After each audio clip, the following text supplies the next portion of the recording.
It's day 17 of our master series और 17 दिन हम कंप्लीट करने जा रहे हैं आज अपने पेपर 1 में आईसीटी के साथ। इसके साथ हमने आपको research aptitude, teaching aptitude, communication, logical reasoning सारा कुछ करा दिया है। आप अंदाज़ लगा सकते हैं कि 10 यूनिट में हम आपको किस स्पीड से ले जा रहे हैं और किस तरीके से हम आपको डीप डाइव करा रहे हैं, क्योंकि हमें आपको ज़्यादा दिलाना है।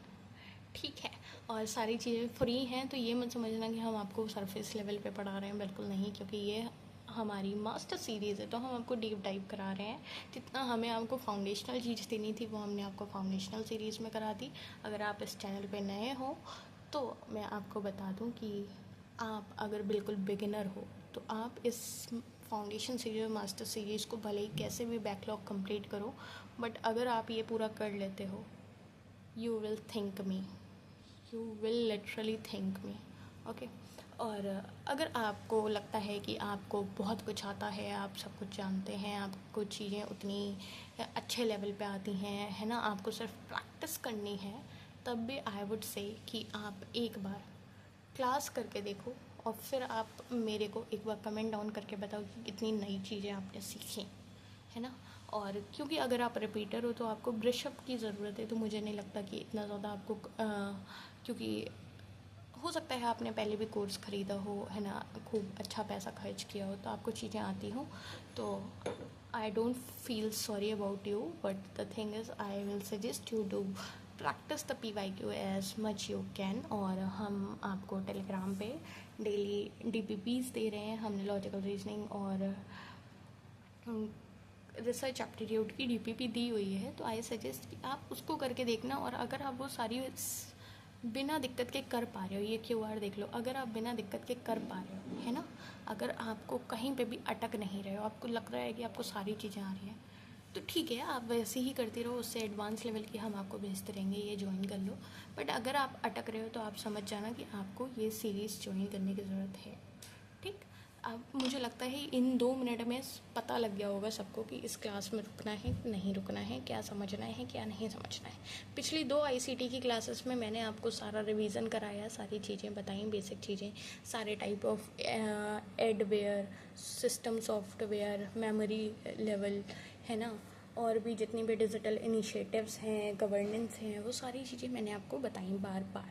अब मेरे को लगा कि आपको कुछ ऐसी की कैरेक्टरिस्टिक्स बतानी चाहिए जो ऐसे टर्म वाइज आ जाती हैं ना, क्योंकि we have the PYQ focus content, और हमारा फोकस रहता है कि आपको वो चीज़ें पढ़ाई जाएँ जो आपको PYQ में डायरेक्ट देखने को मिले, नो फालतू बकवास। तो उसके लिए हम आपके लिए लाए हैं कुछ ऐसे कीवर्ड्स जो डायरेक्टली पूछे जाते हैं। तो की कैरेक्टरिस्टिक्स की बात करते हैं। इंफॉर्मेशन एंड टेक्नोलॉजी आपको मालूम है, ऐसी टेक्नोलॉजी जो प्रोवाइड करती है, एक्सेस दिलाती है हमें इंफॉर्मेशन थ्रू टेलीकम्युनिकेशन। ये एक ब्रॉड टर्म है जो सारा internet, wireless network, computer, smartphone, सारी चीज़ों को कवर अप करता है। एक और अच्छी बात मैं आपको बताऊं, जैसे कि हम बात कर रहे हैं ICT की, तो अभी तक तो ICT का वेटेज मीडियम रहता है, बट क्योंकि इतना AI बढ़ रहा है, सारी चीज़ें हो रही हैं, तो आप यकीन मानिए कि अभी वाले जून वाले पेपर में आपको ICT का अच्छा खासा वेटेज देखने को मिलेगा, और कुछ नई चीज़ें भी देखने को मिलेगी, लाइक डेटाबेस का आपका बेसिक हो गया या AI का बेसिक हो गया, ऐसी चीज़ें आपको देखने को मिलेंगी। तो ऐसी चीज़ें अगर आपने अभी तक नहीं कवर अप की हैं तो आई सजेस्ट कि कल भी मैंने आपको डेटाबेस का बेसिक चीज़ें बताई हैं, कराई हैं, तो आपको वहाँ जाके वो चीज़ें देखनी हैं। लेक्चर हमारे बहुत लंबे लंबे हैं नहीं कि 4-4 घंटे के हों कि आपको बहुत दिक्कत हो, तो आप, मुझे लगता है कि आप चैनल का मेन वो भी देख के आए होंगे कि स्टडी वाइजली नॉट ब्लाइंडली, और हम लिमिटेड टाइम में ही मैक्सिमम चीज़ें कराने को स्मार्ट स्ट्रेटेजीज कराने के लिए जाने जाते हैं। ठीक है, एंड डोंट जज अ बुक बाय कवर। ठीक, शुरू के 2-4 मिनट हमने जो बात की वो बात कर ली, हमने जान लिया इंफॉर्मेशन कम्युनिकेशन टेक्नोलॉजी क्या होती है, ये बात आपको पता है। अब पूछते क्या है, ये 8 कैरेक्टरिस्टिक हैं, इनके बारे में पूछते हैं। अब ये सोचो कि ये इंपॉर्टेंट होंगी तभी तो मैं इतना सजा के इतना डिटेल में लेके आई हूँ, वरना क्यों लेके आती, है ना। तो ये कुछ ऐसे टर्म्स हैं जो डायरेक्टली पूछ लेते हैं और बच्चों को लगता है कि पता नहीं क्या पूछ लिया। तो आज जो भी बच्चे जिस भी कलर से पढ़ना चाह रहे हो मैं उस कलर से पढ़ा दूँ। अब क्योंकि ये लाइव क्लास तो हो नहीं रही है जो मैं उनसे पूछ लूँ कि आप कौन से कलर से पढ़ना चाहते हैं, है ना। तो लाइव क्लास भी हमारी जल्दी होगी, बस हमारा जो एक बेसिक क्राइटेरिया होता है नंबर ऑफ़ सब्सक्राइबर्स का, वो पूरा हो जाए तो हम लाइव क्लास भी करने लगेंगे। I don't have a problem, but the thing is you have to support, you have to make that follower count, that subscriber count, ठीक है। यूबिकिटी क्या होता है, meaning ICT is available everywhere all the time, no geographical और time barrier. Ubiquity हम किसे कहते हैं कि ICT जो है वो हर जगह है, हर समय है, कोई भी ज्योग्राफिकल या टाइम बैरियर नहीं आ रहा है कि भाई हमारे यहाँ 12 बजे तक ही नेट आता है, ऐसी वाली चीज़ नहीं है ना, ऐसी वाली चीज़ नहीं है ना। तो डैट इज़ यूबिकिटी। बस इसके जो टर्म्स हैं वो आपको याद रखने हैं, क्योंकि ये टर्म्स आ जाते हैं। अब ऐसा डायरेक्टली नहीं आता है कि 24/7, दैट्स नॉट द थिंग, ठीक। तो ICT की कैरेक्टरिस्टिक क्या याद रखनी है, यूबिकिटी, कन्वर्जेंस। कन्वर्जेंस क्या है कि different technology merging into one platform device. Like smartphone में आपका फ़ोन भी है, कैमरा भी है, टीवी टाइप आप यूट्यूब भी देख सकते हो, बैंक भी है, GPS भी है, ये सारी चीज़ें आपकी एक डिवाइस में आ जा रही हैं, दैट इज़ कन्वर्जेंस। यूबिकिटी क्या है कि जैसे आपका इंटरनेट एक्सेस वाया मोबाइल है, रिमोट विलेजेस में भी है, 24/7 आपको ऑनलाइन बैंकिंग मिल रही है, मतलब anywhere any time access, ये आपको याद रखना है यूबिकिटी। कन्वर्जेंस में आपको याद रखना है कि सारी चीज़ें एक जगह मिल जाना आपको, दैट इज़ कन्वर्जेंस, ठीक। इंटर ऑपरेबिलिटी क्या होता है, इंटर ऑपरेबिलिटी ये होता है कि डिफरेंट सिस्टम डिवाइसेस और software work together seamlessly. Seamlessly का मतलब क्या है, सीमलेसली का मतलब ये है, बहुत ज़्यादा, एक तो मेरी आंखों में दिक्कत है ना, और ऊपर से इसकी इतनी ज़्यादा लाइट लगती है तो दिक्कत हो जाती है।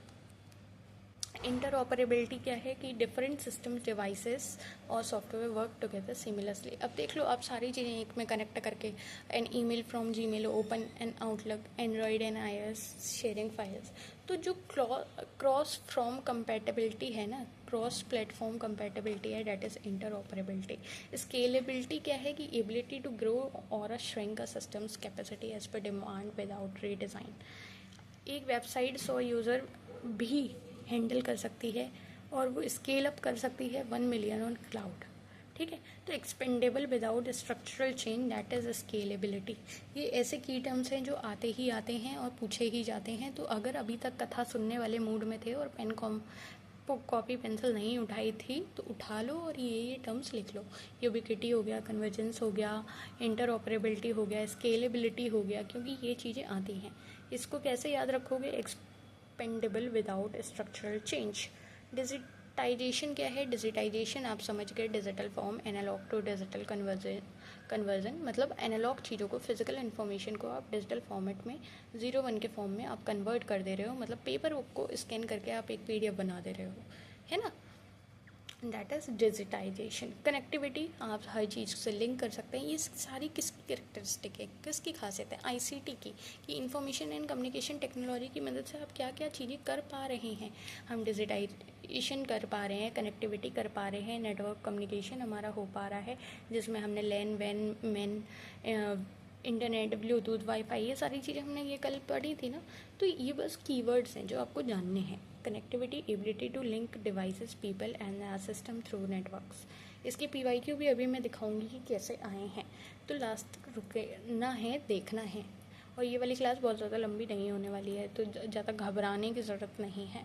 इंटरैक्टिविटी क्या है, interactivity is a two way communication between user and system, not passive reception, मतलब 2-वे रिस्पॉन्सिव कम्युनिकेशन है, लाइक ऑनलाइन क्विज हो गया, चैट बॉक्स हो गया, वीडियो कॉल हो गया, है ना, या वॉचिंग ब्रॉडकास्ट TV। तो इंटरैक्टिविटी है, ऐसा नहीं है कि बस एक ही तरफ चीज़ें चल रही हैं कि चिट्ठी भेज दी अब वापस पता नहीं कब आएगी, तो 2-वे कम्युनिकेशन चल रहा है। स्पीड और रियल टाइम क्या है कि processing and transmission at very high speed of an real time, like video streaming हो गया, लाइव न्यूज़ हो गया, ये सारी चीज़ें इंस्टेंटेनियस प्रोसेसिंग चल रही है, that is speed and real time. ये सारे की एक कैरेक्टरिस्टिक्स 8 आपको याद रखने थे, और इनकी कैरेक्टरिस्टिक असर्शन रीजन टाइप में आ जाती है ना। डिस इंटरमीडिएशन, मतलब ICT removes middleman, e-commerce allow direct buyer seller transaction. Personalisation क्या है कि content services tailored to individual users, like आपको नेटफ्लिक्स की रिकमेंडेशन मिलती हैं, गूगल एड मिलते हैं, दैट इज़ पर्सनलाइजेशन। डेमोक्रेटाइजेशन क्या है कि ICT makes information accessible to all, reduces knowledge inequality. Globalisation क्या है कि ICT breaks geographical barriers, enables global collaboration. तो ये चीज़ें जो हैं ये भी एडिशनल कैरेक्टरिस्टिक्स हैं जो आ जाती हैं असर्शन रीज़न में, तो इसलिए याद रखना। अगली बात हम करें जनरेशन ऑफ कंप्यूटर्स की, तो ये एक ऐसा टॉपिक है जिससे चीज़ें आती ही आती हैं। पूछ लेते हैं कि किस जनरेशन में क्या है। मैंने बड़े बड़े डायग्राम्स नहीं बनाए हैं, बट मेरे को लगता है कि सिंपलेस्ट वे पॉसिबल में आपको जो चीज़ें मैं एक जगह पे समा के दे सकती थी वो मैंने किया है। फर्स्ट जनरेशन की अगर मैं बात करूँ, 1940 से 1956 के बीच में हमारी ये फर्स्ट जनरेशन रही है ना। अब कहीं कहीं पे आपको ऐसा भी मिल सकता है कि फ़र्स्ट जनरेशन आपको 1940s से 1950s तक मिले, तो उसमें जो एस लगा होता है ना, तो उसका वो आप एक राउंड फिगर में देख सकते हो कि चलो पहली जनरेशन 1940s से 50s तक है, अगली जो है वो 1960 से नहीं, उसके बाद जो आती है वो 1950 से 1960 तक है। तो ऐसे आप डेकेड वाइज भी देख सकते हो और ऐसे भी देख सकते हो। बात ये नहीं है कि ईयर आता है, बात ये है कि टेक्नोलॉजी पूछी जाती है, लैंग्वेज पूछी जाती है ना। तो टेक्नोलॉजी फर्स्ट जनरेशन में क्या यूज़ हो रही थी, वो हमारी हो रही थी वैक्यूम ट्यूब्स। वैक्यूम ट्यूब्स क्या हैं, हमारी थर्मियोनिक वॉल्व्स हैं जो हमारे यूज़ हो रहे थे फॉर टेक्नोलॉजी। इसमें हमारी मशीन लैंग्वेज चल रही थी, दैट इज़ बाइनरी 01 के फॉर्म में, और इसमें स्टोरेज हमारी किस में हो रही थी, मैग्नेटिक ड्रम्स में, है ना। और इस टाइम पे कंप्यूटर कौन कौन से थे, ENIAC था, यूनिवाक था, IBM था। फीचर क्या थे कि वेरी लार्ज होते थे, रूम साइज्ड होते थे, और बहुत ज़्यादा इलेक्ट्रिसिटी चाहिए होती थी, और इनॉर्मस हीट तो प्रोड्यूस करने के साथ साथ ये स्लो और अनरिलायबल भी होते थे। मेमोरी के लिए हम यूज़ करते थे ENIAC, जिसकी फुल फॉर्म है electronic numerical integrator and computer first general purpose electronic computer. और ये डायरेक्टली पूछ लेते हैं, तो ये आपको याद रखना है ना। बात ये है कि एक जनरेशन से आपसे जितनी चीज़ें पूछी जा सकती हैं वो सारी यहाँ पे लिखी हुई हैं इतने शॉर्ट फॉर्म में। कोई थ्योरी नहीं है, कुछ नहीं है, कुछ बड़ा डराने वाली चीज़ नहीं है, छोटी छोटी चीज़ें हैं। इतना याद रखना कि अब सोचो, खुद देखो, ऐसे फर्स्ट जनरेशन है, उसमें वैक्यूम ट्यूब्स थे, मशीन लैंग्वेज यूज़ हो रही थी, मैग्नेटिक ड्रम्स में स्टोरेज हो रही थी, कंप्यूटर हमारे पास ENIAC, यूनिवर्क्स, IBM थे, और ये बहुत ज़्यादा बड़े होते थे, बहुत ज़्यादा इलेक्ट्रिसिटी लेते थे, अनरिलायबल होते थे। तो इसमें मेन जो कंप्यूटर आ रहा है वो ENIAC आ रहा है, जो first general purpose electronic computer था, और इसकी फुल फॉर्म है electronic numerical integrator and computer. बस ख़त्म, इतना ही तो याद करना है। 1 मिनट में आपको एक जनरेशन याद हो गई, अगले मिनट में आपको अगली जनरेशन याद करा देते हैं। टेक्नोलॉजी की बात करें तो इसमें हमारे पास ट्रांजिस्टर्स आ रहे थे। लैंग्वेज की बात करें तो हमारे पास असेंबली लैंग्वेज और अर्ली हाई लेवल में मतलब फॉर्टन और कोबोल आने लगी थी हमारे पास, है ना। और मैग्नेटिक कोर मेमोरी स्टार्ट हो गई थी यूज़ होना, और कंप्यूटर्स में हमारे पास IBM 1401, IBM 7090, CDC 1604 ये आ गया था। और फीचर्स इसके ये थे कि कुछ स्मॉलर थे, फास्टर थे, कम हीट थे, ज़्यादा रिलायबल थे फर्स्ट जनरेशन से, और ये बिजनेस और साइंस में यूज़ हो रहे थे। इसमें आपको क्या याद रखना है कि transistor invented by Bell Labs, इतनी चीज़ याद रखनी है, by Shockley, Bardeen and Brattain. Second generation हो गई क्लियर। थर्ड जनरेशन में हमारे पास क्या था, टेक्नोलॉजी हमारी इंटीग्रेटेड सर्किट्स की आ गई। इंटीग्रेटेड सर्किट्स के मतलब multiple transistors on one chip. पहली जनरेशन में क्या था, याद करते चलो। पहली जनरेशन में क्या था, वैक्यूम ट्यूब्स। दूसरी जनरेशन में क्या था, ट्रांजिस्टर। तीसरी जनरेशन में क्या आया, IC, इंटीग्रेटेड सर्किट्स। ये आपके मैच द कॉलम में आ जाते हैं, असर्शन रीजन में आ जाते हैं, स्टेटमेंट वाइज क्वेश्चन में आ जाते हैं, और डायरेक्ट MCQ में तो आ ही जाते हैं कि थर्ड जनरेशन में क्या यूज़ हो रहा था, है ना। तो इस चीज़ को याद रखना। अगली चीज़ की अगर मैं बात करूँ तो स्टोरेज के लिए हमने देखा यहाँ पे मैग्नेटिक डिस्क यूज़ हो रही थी, IBM 360 सीरीज़ और PDP 8A चल रहा था, और यहाँ तक ऑपरेटिंग सिस्टम इंट्रोड्यूस हो गया था। तो ऐसे पूछ लेंगे कि ऑपरेटिंग सिस्टम कौन सी जनरेशन में इंट्रोड्यूस हुआ है, तो हमारा time sharing multi programming operating system introduce हुआ है थर्ड जनरेशन में। ठीक है, मैंने आपसे कहा कि आप डिकेड के फॉर्म में भी याद कर सकते हैं, क्योंकि आपसे टाइम पीरियड नहीं पूछेगा, जो और इम्पॉर्टेंट चीज़ें पूछेगा वो ये है। फीचर्स ये थे कि ये मच स्मॉलर थे, फास्टर थे, अफोर्डेबल थे, और वाइडली कमर्शियल कंप्यूटर यूज़ हो रहे थे। फिर फोर्थ जनरेशन जो हमारी 4G जनरेशन आ गई, जो हमारा प्रेजेंट तक है, प्रेजेंट में तो 5G है, बट जो फोर्थ जनरेशन आई उसमें हमें देखने को मिली माइक्रो प्रोसेसर्स, VLSI, मतलब वेरी लार्ज स्केल इंटीग्रेशन, जिसमें मिलियंस ऑफ ट्रांजिस्टर्स हम एक सिंगल चिप पे, मतलब सोचो कहानी कहाँ से शुरू हुई थी कि एक ट्रांजिस्टर से, है ना, फिर उसको बहुत सारे में एक में लगाया। अब ये है कि मिलियंस ऑफ ट्रांजिस्टर्स हम एक सिंगल चिप में लगा दे रहे हैं और हम माइक्रो प्रोसेसर्स बना ले रहे हैं। लैंग्वेज हमारी ऑल हाई लेवल है, GUI बेस्ड OS, विंडोज़ और मैक OS के लिए। स्टोरेज के लिए हम hard disk, CD, DVD, USB, SSD, ये सारी चीज़ें यूज़ करने लगे थे। कंप्यूटर्स में अगर आप देखेंगे तो हमारे पास इंटेल 4004 फर्स्ट माइक्रो प्रोसेसर जो 1970 बनता है, जिसको याद रखना है, एप्पल सेकेंड, IBM PC और मॉडर्न लैपटॉप्स। अगर इसके फीचर की बात करूँ तो इसमें personal computer, internet networking in the era we live in, ये वाले चेंजेस आए। अब 5th जनरेशन वो है जो प्रेजेंट से फ्यूचर की तरफ आपको ले जा रही है। उस प्रेजेंट से फ्यूचर की तरफ ले जाने वाली जनरेशन की अगर मैं बात करूं तो इसमें हमारे पास है ULSI। जैसे हमारे पास इसमें VLSI था, मैं अगर हाईलाइट नहीं कर रही हूँ तो बच्चे भी हाथ बांधे बैठे हैं। बताइए, ये ज़माना आ गया, रामचंद्र कह गए सिया से, ऐसा कलयुग आएगा। मैडम बैठ के पढ़ाएंगी और बच्चे बैठ के कथा सुनेंगे, हैं, बताओ। 5th generation ULSI, ultra large scale integration, जिसमें AI, क्वांटम कंप्यूटिंग, ये सारी चीज़ें आ गई हैं। नेचुरल लैंग्वेज प्रोसेसिंग, हमारे पास NLP और AI बेस्ड लैंग्वेज सिस्टम चल रहा है और हम फोकस कर रहे हैं आर्टिफिशियल इंटेलिजेंस, पैरेलल प्रोसेसिंग और voice recognition in machine learning पे। एग्जाम्पल लाइक AI असिस्टेंट, हमारे पास एलेक्सा है, सीरी है, deep blue chess computer and expert system. Key feature हमारा ये है कि computer can think, machine learning, neural networks.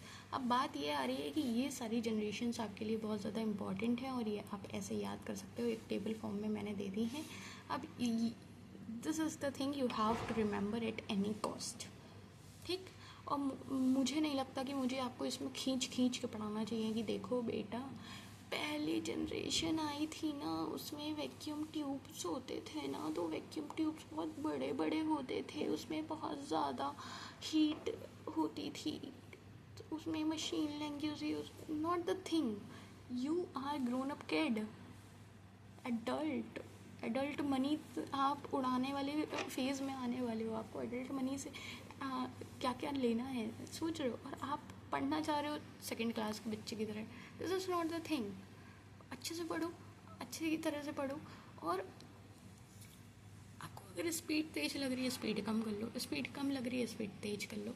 आपके पास सारे ऑप्शंस हैं। आप मेरी आवाज़ सुनो, आप मेरी आवाज़ हेलो बच्चों सुनो, है ना, कुछ भी, ठीक है। तो द थिंग इज़ कि आपके पास सारा टेक्नोलॉजी है, सारी चीज़ें आप कर सकते हो।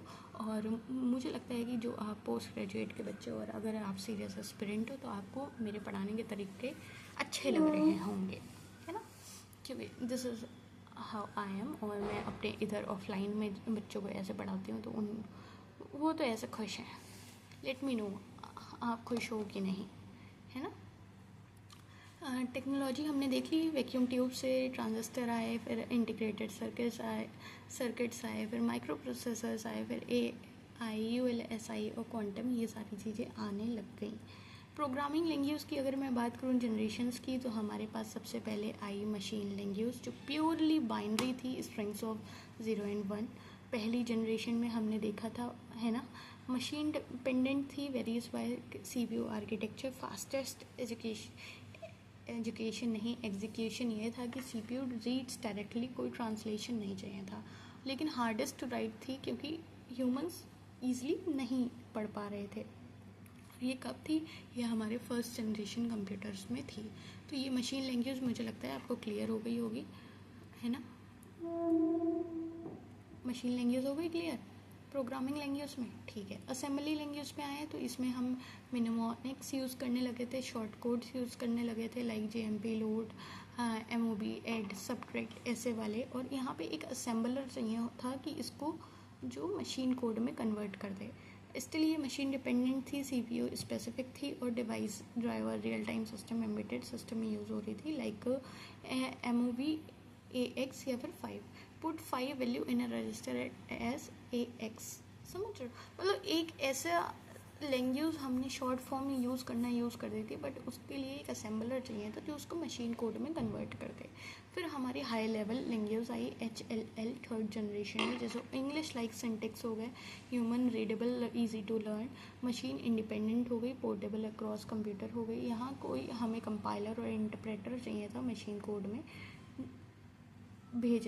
ट्रांसलेट करने के लिए, जिसमें C++, जावा, पाइथन, फॉर्टन, ये सारे बेसिक पास्कल, ये सारी चीज़ें आ गई और ये बहुत ज़्यादा एजुकेशन और जनरल सॉफ्टवेयर डेवलपमेंट में यूज़ की जाने लगी हाई लेवल लैंग्वेज। फिर फोर्थ जनरेशन लैंग्वेज हमारे पास आई जो नेचुरल ह्यूमन लैंग्वेज है, रिजल्ट ओरिएंटेड है और लाइक SQL हो गया जिसमें डेटाबेस क्वेरीज हमें देखते हैं, मैटलैब हो गया है ना, SAS हो गया। नॉन प्रोसीडियल है, यू से what you want not how, कैसे चाहिए ये नहीं बताना है, ये बताना है कि क्या चाहिए। Like select name from student where grade A, अपने आप आपको मिल जाएगा, बस आपको बात लिखनी है कि आपको क्या चाहिए, ये नहीं कि कैसे चाहिए क्या चाहिए, बात लिखनी है। फिफ्थ जनरेशन जो कॉन्स्ट्रेंट बेस्ड है, AI बेस्ड प्रोग्रामिंग है। अब तो AI से आप झुमके भी पहन ले रहे हैं, AI से तो आप स्विट्ज़रलैंड भी पहुंच जा रहे हैं ना, AI से आप सब कुछ कर ले रहे हैं। तो इसके एग्जांपल क्या हैं, प्रोलॉग, LISP, AI और Mercury. Used in expert system, AI natural language processing, you define constraint, the system find the solution. अब आप ChatGPT से दिन रात बातें कर रहे हैं, है ना। लैंग्वेज प्रोसेसर्स की अगर मैं बात करूँ तो हमारे पास सोर्स कोड है, सोर्स कोड में हाई लेवल लैंग्वेज असेंबली। फिर असेंबलर है, जो असेंबलर हमारी मशीन लर्निंग को वो असेंबलर है जो हमें मशीन कोड में ला रहा है। Then compiler, interpreter, linker, loader और एग्जीक्यूटेबल जो CPU पे चलता है और हमारा काम हो जाता है। अब बात क्या है कि कौन क्या करता है, इसको हम डिटेल में पढ़ लेते हैं। बात ये है कि मुझे मालूम था आपको उस एक लाइन से नहीं समझ में आएगा सतरंगे से, इसलिए मैं इतनी बड़ी टेबल लेके आई हूँ, है ना। Processor, what it does, processor क्या कर रहा है, एक असेंबलर जो होता है उसका काम होता है असेंबली लैंग्वेज को मशीन कोड में कन्वर्ट करने का। असेंबलर का काम होता है असेंबली लैंग्वेज को मशीन कोड में कन्वर्ट करने का, असेंबली को ऑब्जेक्ट कोड में करना है।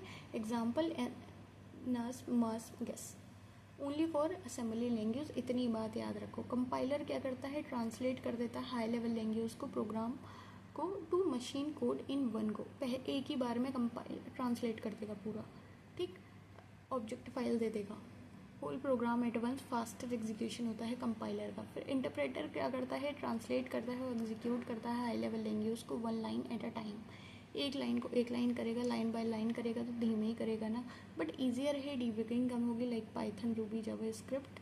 और हाई लेवल लैंग्वेज लाइन को हम मशीन इंस्ट्रक्शन में कर सकते हैं। लिंकर हमारे पास क्या है, combine multiple object file into one executable. Object file हमारी एग्जीक्यूटेबल कैसे बन रही हैं ये हम लिंकर से देख रहे हैं, जैसे लाइनक्स लाइनर आईडी हमारे पास है, ये एक्सटर्नल रेफरेंसेस को रिजॉल्व कर देता है। वहीं हमारे पास आता है लोडर जो loads executable program into RAM for execution, ठीक। ये ऑपरेटिंग सिस्टम लोडर हो गया, places program in memory for CPU। अब इसमें बात आती है कंपाइलर और इंटरप्रेटर का जो क्लासिक UGC नेट ट्रैप है वो ये है कि कंपाइलर जो है वो ट्रांसलेट करता है एंटायर प्रोग्राम को और इंटरप्रेटर क्या करता है लाइन बाय लाइन। और जावा क्या करता है, दोनों यूज़ करता है, compiled bye byte code compiler and the JVM interpret byte code interpreter. अब बात क्या आ जाती है कि जिन बच्चों को लग रहा था कि मैम आप इतना डीप में क्यों पढ़ा रही हैं, वो इसलिए पढ़ा रही हैं क्योंकि इस लेवल की चीज़ें आती हैं और इस लेवल की चीज़ें आपको यूट्यूब पे हर जगह नहीं मिलती हैं, तो आपको लगता है कि ये आता ही नहीं है। तभी वो एक डिफरेंस रहता है कि आप वहाँ नहीं पहुँच पा रहे हैं जहाँ आप पहुँचना चाहते हैं। तो ये वो चीज़ें हैं जो आपके लिए जाननी ज़रूरी हैं कि कंपाइलर क्या करता है, वो इंटायर प्रोग्राम को ट्रांसलेट करता रहता है और इंटरप्रेटर क्या करता है कि लाइन बाय लाइन ट्रांसलेट करता है। जल ले लीजिए, थक गए होंगे। ठीक है, अब हमारे पास कुछ नेटवर्क टोपोलॉजीज़ हैं। जावा क्या करता है, दोनों करता है। नेटवर्क टोपोलॉजीज़ जैसे कि कल मैं आपको एक केवल ऐसे नाम से बता रही थी, तो फिर मैंने सोचा कि आज मैं आपको डिटेल में बता दूँ, फटाफट से बताऊँगी क्योंकि ये बच्चों वाली चीज़ें हैं, ठीक। लाइव में सब टोपोलॉजी क्या होता है, फिजिकल और logical arrangement of network nodes end devices and connections, जो भी नेटवर्क डिवाइसेस को हम एक से कनेक्ट कर देते हैं फिजिकल और लॉजिकल अरेंजमेंट में, डेट इज टोपोलॉजी। और हर एक टोपोलॉजी की अपनी advantage, disadvantage, cost, fault tolerance, सारी चीज़ें और सारी एग्ज़ाम बढ़ती हैं। ठीक है, बस टोपोलॉजी की अगर मैं बात करूं, अब कुछ बच्चे सोच रहे होंगे मैम वो वाली चीज़ें बना के लाएंगी, तो मैम वो वाली चीज़ें बना के नहीं लाएंगी जो आप शुरू से देख रहे हो। बस टोपोलॉजी बहुत छोटे छोटे में लेके आई हूँ मैं, कि बस आपको पता लग जाए, क्योंकि जो जितना इम्पोर्टेंट है वो उतना ही पढ़ाऊँगी, जो जितना ज़्यादा इम्पोर्टेंट है वो उतना ज़्यादा डेप्थ में पढ़ाऊँगी। ठीक है, बस टोपोलॉजी क्या है? All devices connected to a single backbone cable called bus. सारी डिवाइसेस केवल एक चीज़ से कनेक्टेड हैं, जिसको हम कह दे रहे हैं बस। Signal travels both direction, single point of failure कहाँ पे है? अगर केबल ब्रेक हुई तो सारा नेटवर्क फेल हो जाएगा। मतलब आपकी इसमें एडवांटेज भी है, डिसएडवांटेज भी है, कॉस्ट भी है, सारी चीज़ें एक जगह पे दी हुई हैं। तो आपको और क्या चाहिए बताइए? पढ़ने वाले बच्चे को और क्या चाहिए बताओ? बस टोपोलॉजी में हमने देख लिया कि ये चीपेस्ट है, सिंपलेस्ट है और मोस्ट रिलायबल और लीस्ट रिलायबल है। पता नहीं मोस्ट कहाँ से निकल गया मेरे मुंह से, कोई बात नहीं। बस टोपोलॉजी समझ में आ गया। स्टार टोपोलॉजी की बात करूँ तो इसमें सारी डिवाइसेस एक सेंट्रल हब और स्विच से कनेक्ट होंगी। आपको मालूम है स्टार आप कैसे बनाते हो, और कैसे बीच में एक कुछ ना कुछ बैठा होगा जिससे सारी चीज़ें कनेक्टेड होंगी। ठीक है, डायग्राम गंदा नहीं करता है। Most common in home offices, hub failure हुआ तो सारा सिस्टम डाउन हो जाएगा। इंडिविजुअल डिवाइस फेलियर का कोई इम्पैक्ट नहीं पड़ेगा। Easy to manage and troubleshoot. Ring topology की मैं बात करूँ तो एक सर्कुलर चेन में डेटा ट्रेवल होगा, एक डायरेक्शन में जाएगा, टोकन पासिंग और इक्वल एक्सेस होगी सारे डिवाइसेस को। Single device failure can break the ring. Ring टूट सकती है एक चीज़ के लिए, used in FDDI token ring networks. अगर मैं मैश टोपोलॉजी की बात करूँ तो every device connected to every other device, हर एक डिवाइस दूसरी से डिवाइस में है, इसमें हाईएस्ट फॉल्ट टॉलरेंस रहती है। तो ऐसे पूछ लिया जाएगा किस टोपोलॉजी में हाईएस्ट फॉल्ट टॉलरेंस रहती है, तो बच्चे बैठे रह जाएंगे, तब दिमाग लगाएंगे ट्री में होता है कि स्टार में होता है कि बस में होता है कि मैश में होता है। तो आपको बताना है कि मैश में होता है। ठीक है, क्योंकि यहाँ पे हर एक डिवाइस अपने आसपास की डिवाइस से इंटरकनेक्टेड होती है और मल्टीपल पाथ अवेलेबल होते हैं। बहुत ज़्यादा कॉम्प्लेक्स वायरिंग होती है, बहुत ज़्यादा एक्सपेंसिव होती है, मिलिट्री और क्रिटिकल नेटवर्क में यूज़ होती है। और फुल मैश के अगर एक फॉर्मूला होता है n(n-1/2 कनेक्शंस, जो आपसे पूछा नहीं जाता है, बस अगर पूछ लिया जाए कभी तो इतना याद रखना कि मैश टोपोलॉजी में एक फॉर्मूला होता है, डेट इज़ n(n)/1/2 कनेक्शंस, हम पता कर सकते हैं। ठीक है, मैश टोपोलॉजी हो गया। वहीं ट्री टोपोलॉजी की बात करूँ तो ये हियरार्किकल है, combination of bus and star. Root node branches तक जा रही हैं और ब्रांचेस हमारी लीफ नोड्स तक जा रही हैं, मतलब एक हियरार्किकल लेवल पे है। ट्री में जैसे होता है कि रूट से ब्रांच निकल रही हैं, ब्रांच से लीव्स निकल रही हैं, तो वैसा है। स्केलेबल है, बट रूट फेलियर हुआ तो मेजर डिसरप्शन होगा। मतलब सोचो किसी पेड़ की आप जड़ ही काट दो, सब खत्म, क्या पत्तियाँ क्या ब्रांचेस, कुछ नहीं रह जाएगा। ये हमारे वाइड एरिया नेटवर्क वैन में यूज़ होती है।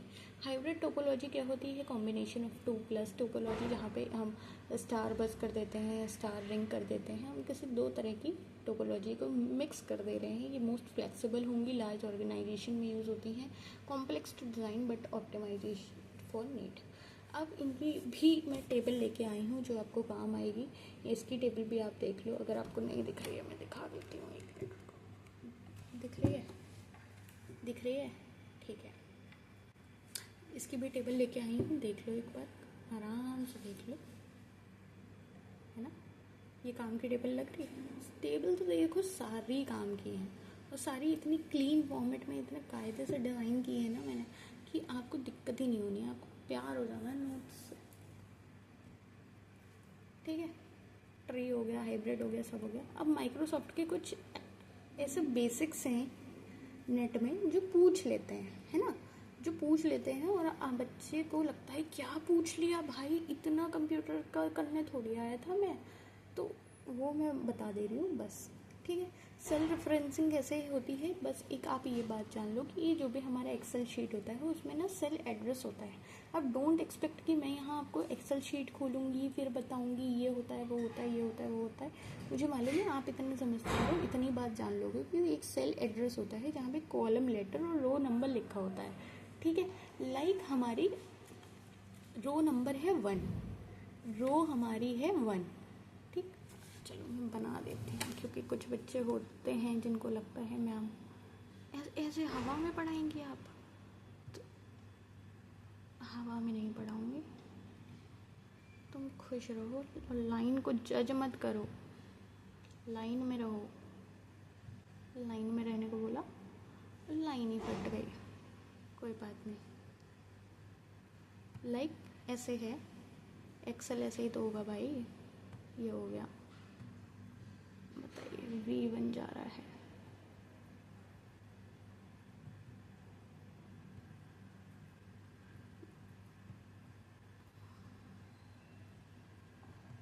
इतना समझ लो, ठीक। अब इसमें मान लो अगर रो हमारी ये 1 है, ठीक। ये हमारी 2 हो गई रो, ये हमारी 3 हो गई, ये हमारी 4 हो गई। 4 जितना गंदा बन सकता था उतना गंदा बन गया। नहीं, अब देखो बेटा तुम 2। बेटा मेरी राइटिंग बहुत अच्छी है, बस मेरे पे पेन टैब नहीं है, ठीक है। बात ये है कि हम मजबूरियों में जो भी कर रहे हैं, चलो and that not the case. हाँ, सेल एड्रेस हम कैसे पता करेंगे? ये लाइक हमारा रो नंबर है ना, रो नंबर है, और ये हमारा कॉलम लेटर है। कॉलम लेटर क्या है हमारा? ये A,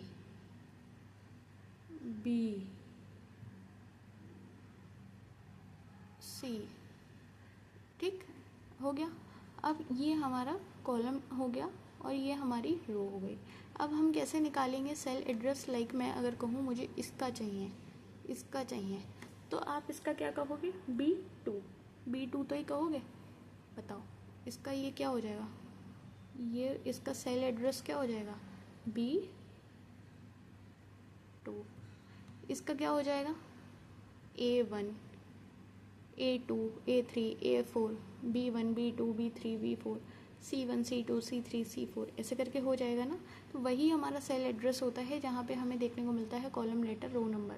अब A5 अगर मैं कह रही हूँ तो A5 आप खुद समझ जाओगे कि कहाँ पे क्या आएगा। A1 अगर कह रही हूँ तो यहाँ पे आएगा, आप समझ गए ना। रिलेटिव रेफरेंस क्या होता है? रिलेटिव रेफरेंस ये होता है लाइक हमने A1 बोला है ना, changes when formula compete to another cell.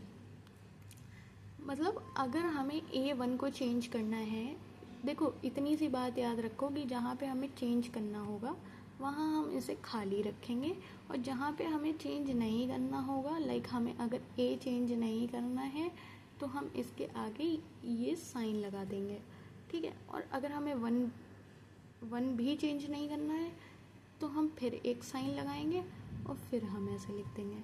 आ गया समझ में? इतनी सी बात करनी है, इतनी सी बात है। तुम्हारा दिमाग फालतू में ख़राब है। रिलेटिव रेफरेंस में क्या है? Changes when formula is copied to. अब कोई कह दिया कि ये फॉर्मूला लगाओ, सच एज एडिशन का ही फॉर्मूला लगाओ, है ना। तो तुमको वहाँ पे ये पूछ लेते हैं कि हम इस रो को चेंज नहीं कर रहे हैं, इस रो को कर रहे हैं, या फिर हम इस रो को नहीं कर रहे हैं। लाइक मैं अगर कह रही हूँ कि मैं बी कॉलम को चेंज नहीं कर रही हूँ, बी कॉलम में फॉर्मूला नहीं लगा रही हूँ, बट मैं ए में लगा रही हूँ, वो रो में लगा रही हूँ। मतलब कॉलम में लगा रही हूँ, रो में नहीं लगा रही हूँ, रो में लगा रही हूँ, कॉलम में नहीं लगा रही हूँ। तो तुमको करना ये है, जहाँ नहीं लगा रही हूँ वहाँ वो साइन यूज़ नहीं करना है। अभी तक नहीं समझ में आया तो इतनी सी बात समझो कि रिलेटिव रेफरेंस वो होता है जहाँ पे चेंज हो रहा होता है, जहाँ आगे कोई बैरियर नहीं लगा होता है। एब्सोल्यूट रेफरेंस वो होता है जहाँ पे कोई चेंज नहीं हो रहा होता है। लाइक मैंने ए से पहले बैरियर लगा दिया, मतलब ए चेंज नहीं होगा। 1 से पहले बैरियर लगा दिया यानी कि 1 चेंज नहीं होगा। 1 चेंज नहीं होने का मतलब है ये पूरी लाइन चेंज नहीं होगी, बाकी आगे वाली पूरी ए चेंज हो जाएगी, ठीक है। तो इतना ही याद रखना है कि जो हमें चेंज नहीं करना है उसके आगे हमें ये बैरियर लगा देना है, इस साइन का यूज़ कर देना है, ठीक है। मिक्स्ड रेफरेंस क्या होता है? 1 पार्ट फिक्स्ड 1 रिलेटिव। एक हमने फिक्स रख दिया, लाइक हमने ए फिक्स रख दिया और एक रिलेटिव रख दिया, है ना। या फिर अगला वाला फिक्स रख दिया, पहला वाला रिलेटिव रख दिया, ऐसे करके करना होता है। और मुझे लगता है ये आ गया होगा। एक्सेल के कुछ फंक्शंस हैं, लाइक सम के लिए हम ये यूज़ करते हैं। अगर हमें ये ऐसी चीज़ें हैं जो आ सकती हैं, ठीक है। अभी तक तुमसे यहाँ तक पूछते थे, ये तो पूछते ही पूछते थे। अब ये चीज़ें ऐसी जान लो कि आती ही आती हैं जो तुमको जाननी है। बहुत सिंपल चीज़ है कि अगर हमें सम का फॉर्मूला लगाना है तो हमें ऐसे लगाना है, लाइक हमें अगर 1 से लेकर 10 तक ऐड ऑन करना है तो हम लिखेंगे A1:A10 और आगे सम लिखेंगे और तो हमारा वो सम का फॉर्मूला लग जाएगा। एवरेज निकालना है, कैलकुलेट मीन करना है वैल्यू रेंज का, तो हम B1:BY एवरेज लिख देंगे। Count A D1 to D10, तो काउंट नॉन एम्प्टी सेल, जो नॉन एम्प्टी सेल है ना उन्हें काउंट कर देगा। काउंट C1 to C20, तो हर एक सेल को काउंट कर देगा जिसमें नंबर हैं, जिसमें केवल नंबर हैं। अब यहाँ काउंट A लिखा है, यहाँ नहीं कि टेक्स्ट और नंबर दोनों आ जाएंगे। नॉन एम्प्टी सेल मतलब जो खाली नहीं है, यहाँ टेक्स्ट और नंबर दोनों आ जाएंगे और यहाँ क्या आएगा, केवल नंबर आएगा। तो इस बात को याद रखना, इसमें कंफ्यूज कर सकता है।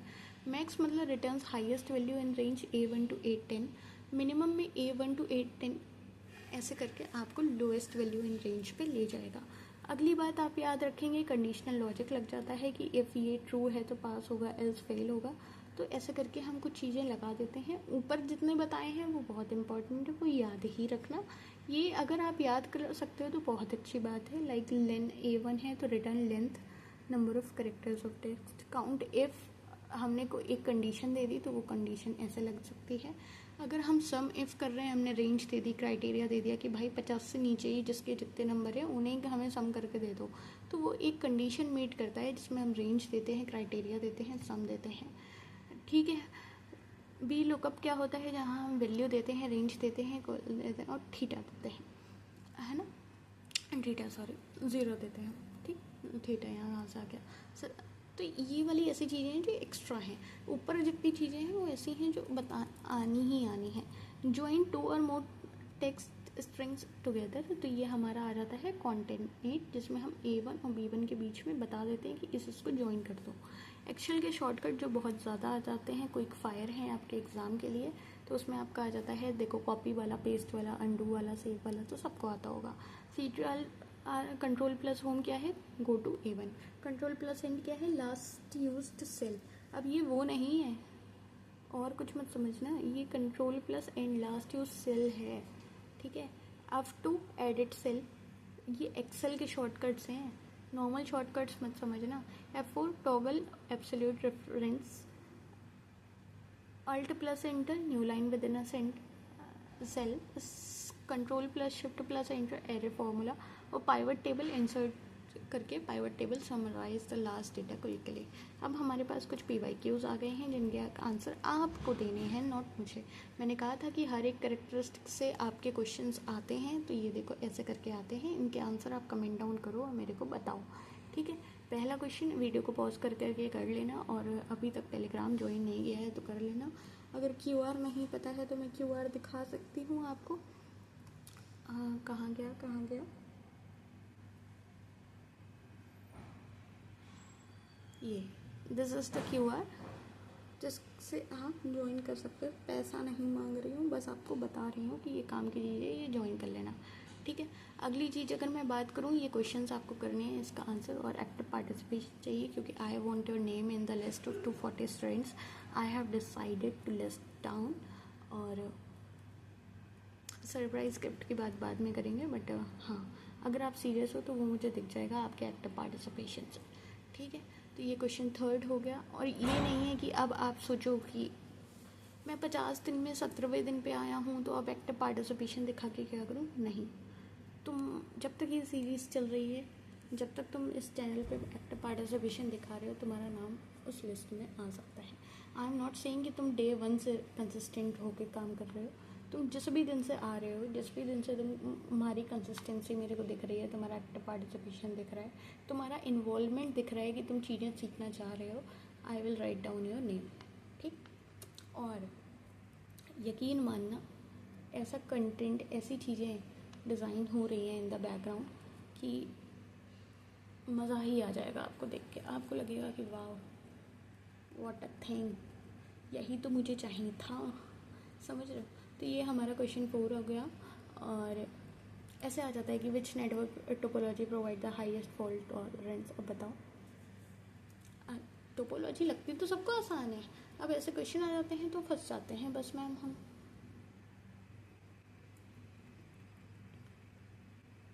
ये सारे टर्म्स अभी मैंने पढ़ाए हैं, अब जल्दी से बताना इनका आंसर क्या है, ठीक है। ट्रांजिस्टर कौन सी जनरेशन में आए थे, कंपाइलर कैसे अलग होता है इंटरप्रेटर से, एक्सेल ये किसका एग्जाम्पल है, ये सारे आंसर्स आपको देने हैं। और this is it for today.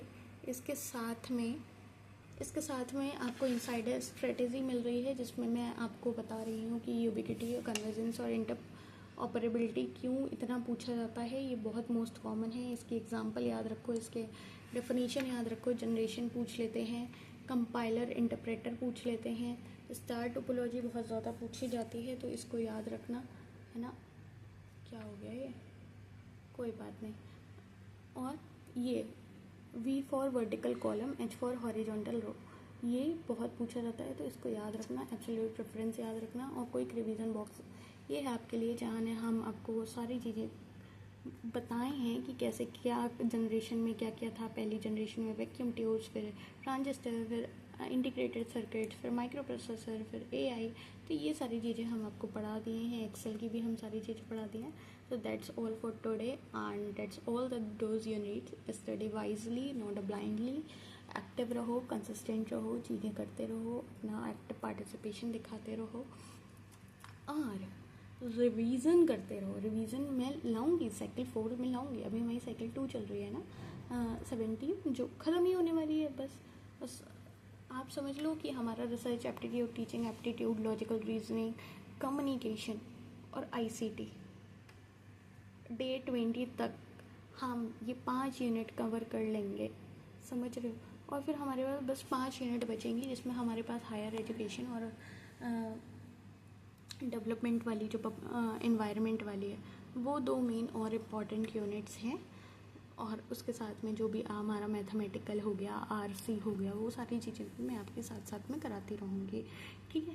So that's all for today. I hope कि आपको ये सारी चीज़ें बहुत अच्छे से समझ में आ रही होंगी। अपना रिव्यू, अपना फीडबैक, अपने क्वेश्चंस, सारे क्वेश्चंस आपके इनवाइटेड हैं। आप कमेंट डाउन करो, आपकी बात सुनी जाएगी और आपको डराया धमकाया नहीं जाएगा। और टेलीग्राम ग्रुप ज़रूर ज्वाइन कर लेना, क्योंकि वहाँ आपको चीज़ें बहुत सारी मिलने वाली हैं, ठीक। In case you have any query, you can comment down. Okay, so that's all for today.